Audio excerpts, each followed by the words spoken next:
नाशिक जिल्ह्यातील इगतपुरीमधून एक धक्कादायक प्रकार समोर आलाय। येथे पोलिसांना जमावाकडून मारहाण करण्यात आली आहे। या घटनेचा व्हिडिओ सोशल मीडियावर मोठ्या प्रमाणात व्हायरल होतोय, ज्यामध्ये जमाव पोलिसांचे कपडे फाडताना दिसतोय। नक्की काय आहे हा प्रकार, याबद्दल सविस्तर जाणून घेऊया। झाडावर लटकलेल्या मृतदेहाची चौकशी करण्यासाठी इगतपुरी पोलीस स्थानकाचे कर्मचारी गेलेले होते। पोलीस कृष्णा गोडसे आणि रामदास जाधव यांचे कपडे फाडत मारहाण करण्यात आली। पोलिसांनी फाशी घेतल्याचा दावा केल्यानं आदिवासी जमाव संतप्त झाल्याचं सांगण्यात येत आहे। 4 दिवसांपूर्वी आत्महत्येची घटना घडलेली होती। किरकोळ गुन्हा दाखल करत पोलिसांनी या घटनेकडे दुर्लक्ष केल्याचा आरोप जमावाकडून करण्यात आलाय। पोलिसांनी मृत्यूचं कारण आत्महत्या असल्याचं सांगताच जमावाचा संताप अनावर झाला आणि त्यांनी पोलिसांवर हल्ला चढवला। पोलिसांना धक्काबुक्की करत कपडे फाडण्यात आले। हा प्रकार वाढताच अतिरिक्त पोलीस फौजफाटा तातडीनं घटनास्थळी रवाना करण्यात आला। तर नेमकी काय घटना घडली? ती दोन पोलिसांना मारहाण केल्याचा व्हिडिओ व्हायरल आहे। घटना अशी आहे की दिनांक 30 मार्च रोजी रात्रीच्या वेळी पोलीस स्टेशन इगतपूरच्या कर्मचाऱ्यांना काही माहिती मिळाली की धारवाडी शिवार जामुंडा गाव या ठिकाणी एक पुरुषाचं प्रेत एका झाडाखाली आहे। आणि त्या माहितीवरून आमचे पोलीस कर्मचारी, एक अधिकारी API आणि 2 कर्मचारी, त्यामध्ये गोडसे आणि कचरे असे त्या ठिकाणी गेले। खात्री झाल्यानंतर तिथं त्यांनी पाहिलं एक व्यक्ती, पुरुष झाडाच्या खाली पडलेला आहे। त्याच्या गळ्यात एक अर्धवट ओढणी आहे आणि झाडाला पण अर्धवट ओढणी आहे फांदीला। तर त्यांनी मग त्या परिसरात तिथे चौकशी केली, लोकांना विचारलं, तिथला त्याचा ओळख पटली गेली। तर त्याचं नाव होतं भाऊ सखाराम दरवडे। तर त्या व्यक्तीला ओळखल्यानंतर तिथे त्यांचे वडील, आई त्यांना बोलवण्यात आलं होतं आणि त्यांच्या समक्ष मग तिथं फोटोग्राफ्स वगैरे घेतले त्या बॉडीचे वगैरे। आणि रात्रीची वेळ होती 10-10:30ची, म्हणून तिथे रात्री काही ठेवणं योग्य नव्हतं, म्हणून त्यांनी ॲम्ब्युलन्स कॉल केली आणि ॲम्ब्युलन्समधून ती बॉडी रुरल हॉस्पिटल इगतपुरीला ते रात्री घेऊन आले। सोबत त्यांचे नातेवाईक म्हणजे आई वडील पण होते। यानंतर ही रात्रीची गोष्ट झाली। सकाळी दुसऱ्या दिवशी ईद होती, ईदचा बंदोबस्त होता आणि आम्ही सर्व बंदोबस्तात होतो। बंदोबस्त संपला साधारणतः 10:30-11च्या आसपास।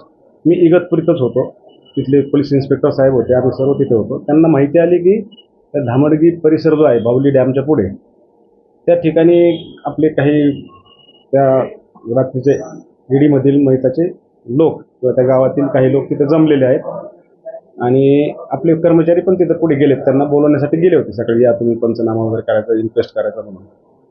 तर तिथे गर्दी जमलेली आहे, तर आपल्याला जायचं म्हणून आम्ही स्वतः आमच्यासोबतचे काही कर्मचारी घेऊन, कर्मचारी फार काही नव्हते परंतु माझे सोबतचे 2 कर्मचारी, त्यांच्यासोबत 2-3 कर्मचारी, आम्ही गेलो, आमच्या एकाच गाडीत गेलो होतो। तिथे गेल्यानंतर लोकांचे आम्ही ऐकून घेतलं सगळं म्हणणं, त्यांची काही ती तक्रार होती व रात्री बॉडी हलवायला नाही पाहिजे वगैरे। तर आम्ही ती परिस्थिती सांगितली, व्हिडिओग्राफी फोटोग्राफी केलेली आहे असं सांगितलं आणि आता PM करणं आहे।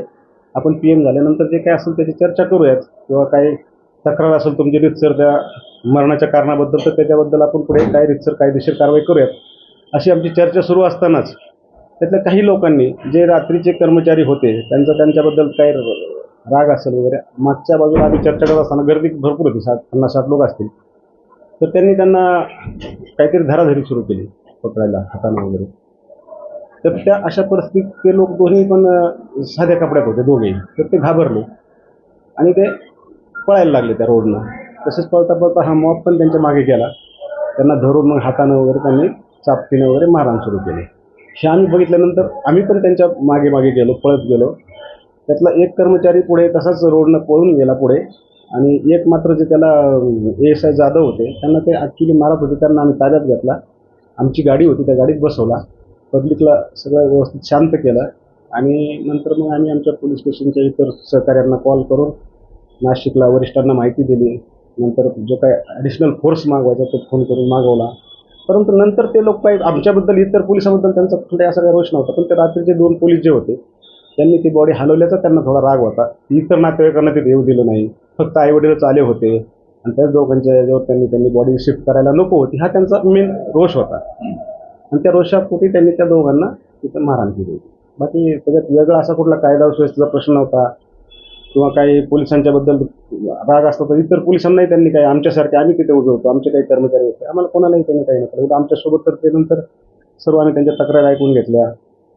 सर त्यांची जी काही शंका होत्या त्या शंकाप्रमाणे त्यांचे जे कारणं असतील त्याचं समाधान केलं.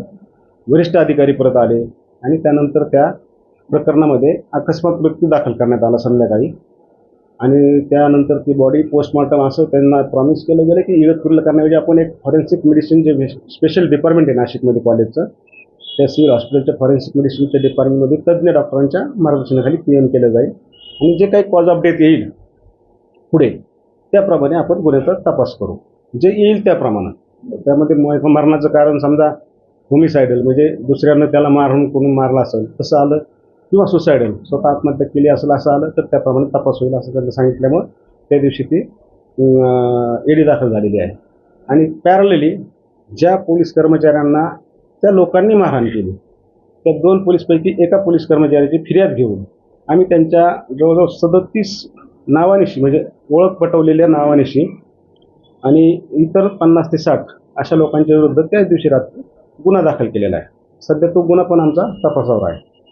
कोणाला अटक केली त्या प्रकरणात? नाही, अजून सध्या तरी अटक केलेली नाही. मी अटकेची प्रोसिजर आता सुरू करणार आहोत. म्हणजे पुढची जी काही कायदेशीर प्रोसिजर आम्ही सुरू करत आहोत. जे काही मृत्यू झाला त्या बाबतीमध्ये असं म्हटलं जात होतं की ते सुसाईड नाहीये, गळफास घेतले नाही, त्याचा खून करण्यात आला आता सगळ्या लोकांचं म्हणणं होतं आणि त्यातून तो वाद निर्माण झाला. आपण त्यावेळेस त्या 2 कर्मचाऱ्यांनी असं म्हटलं की यांनी गळफास घेतलेला आहे आणि त्यांचं म्हणणं होतं की खून झालेला आहे. तर त्याचा तपास त्या पद्धतीने तर तुम्ही त्या पद्धतीने पण तपास केला का? कारण तिथे गळावर काहीतरी खुणा होत्या असं म्हटलं जातं. तर यामध्ये मरणाचं कारण देणारे जे असतात एक्सपर्ट्स डॉक्टर्स असतात. आम्ही फक्त परिस्थिती पाहून अंदाजे ते सांगू शकतो की पोलीस अधिकारी अनुभवातून सांगतात काय झालं असेल. तर तिथे जी परिस्थिती होती ती पाहून त्यावेळेसच्या आमच्या अधिकारी कर्मचाऱ्यांनी ते ओपिनियन तिथं तोंडी दिलेलं आहे किंवा हे हा फोडणी फांदीला लटकलेली आहे, तुटलेली आहे, त्याच्या वजनानं कदाचित तो तुटून ओढणी खाली पडलेला आहे आणि त्यामुळे हे हँगिंग असावं असं त्यांना सांगितलं असेल. परंतु वैद्यकीय अधिकाऱ्यांनी जे PM केलेलं आहे, पोस्टमॉर्टम केलेलं आहे, त्यात त्यांनी स्पष्टपणे ते हँगिंग आहे असं आम्हाला अजून ओपिनियन दिलेलं आहे. गळफास कशासाठी घेतला? काही चिठ्ठी लिहून ठेवली होती का मुलाने? आमच्याकडे कुठलीही चिठ्ठी वगैरे काय होतं नेमकं कशासाठी त्यांनी गळफास घेतला? आता हे पार्ट ऑफ इन्व्हेस्टिगेशन आहे. त्यात आम्ही आता त्यांनी जे काही नावं वगैरे संशयित दिले त्याच्यात आम्ही तपास करू. त्यात ज्या काही प्रमाणे त्यांचा तपासात निष्पन्न होईल शोधण्याचा प्रयत्न आपण केला. म्हणजे त्यांची जी नावं दिलेली आहे ती लोक कोण आहेत? त्यात गावातली आहेत, इगतपुरी शहरातली आहेत की शेजारच्या गावातीलच आहेत आणि त्यांची नावं दिलेली मी आता डिस्क्लोज नाही करू शकत कारण की तो तपासाचा नावांकडे विचारलं. आणि सर हा पोलिसांवर हल्ला झाला आहे, मोठ्या प्रमाणात हल्ला झाला. 2 पोलीस आता सुदैवाने खूप लागलं नसेल त्यांना किंवा लागलं असेल पण अजूनपर्यंत 1-2 जणांना पण आपण अटक केली जे मुख्य आरोपी असतील त्यांना तरी आपण अटक करायला लागतो. कारण की गृहमंत्र्यांकडे एक प्रकारे त्यांना हा प्रोत्साहन दिल्यासारखं होतं, त्यांनी काहीच केलं नाही. असं कोणालाही अभय दिलं जाणार नाही. काही सिच्युएशननुसार निर्णय घ्यावे लागतात, परिस्थितीनुसार थोडंफार निर्णय घेण्याला विलंब होऊ शकतो पण ह्याच्यात कारवाई 100% कायदेशीर कारवाई केली जाणार. इगतपुरीतील या घटनेमुळे पोलिसांच्या सुरक्षेचाच प्रश्न ऐरणीवर आलाय. कायद्याची अंमलबजावणीच करणाऱ्या पोलिसांना जर जमावाकडून अशी या पद्धतीने वागणूक मिळत असेल तर ही अतिशय गंभीर बाब आहे. आता या प्रकरणात दोषींवर काय कारवाई होते याकडे संपूर्ण राज्याचं लक्ष लागलंय.